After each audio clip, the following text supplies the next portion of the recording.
Most people see a cluttered closet and feel a dull sense of "I should get to that." But for a rare few, that mess isn't just a task, it's a calling. They don't just tidy up.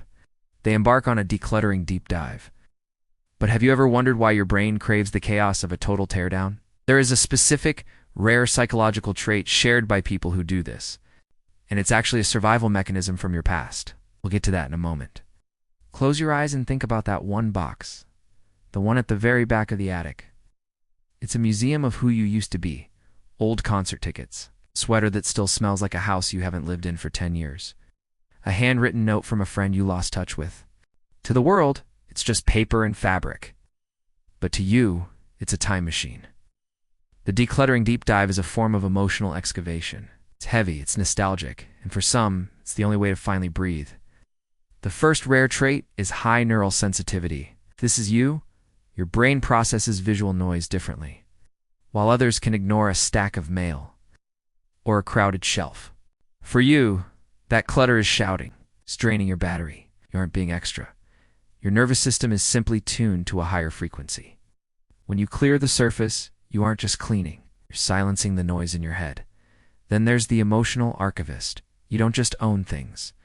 You attach a soul to objects. This makes a decluttering deep dive incredibly brave. Every time you put something in the donate bin, you're performing a ceremony. You're deciding which version of your past self you're finally ready to let go of, to make room for the person you're becoming.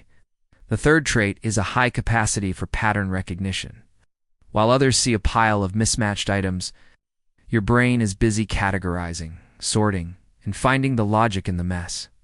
You find a strange, deep satisfaction in creating systems where there was once only entropy.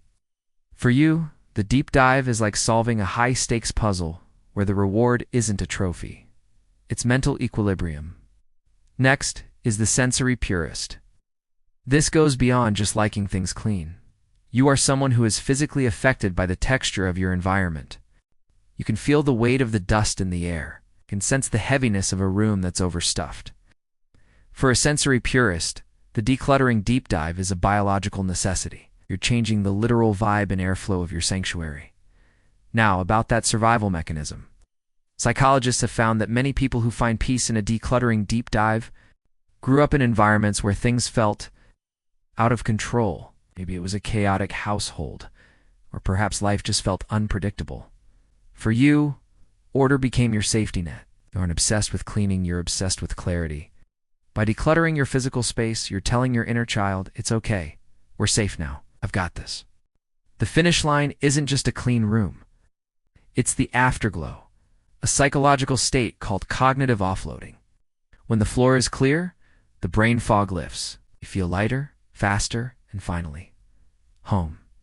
So, if you're the person who spent all weekend on the floor surrounded by memories and dust, don't apologize for it. You aren't just decluttering, you're healing.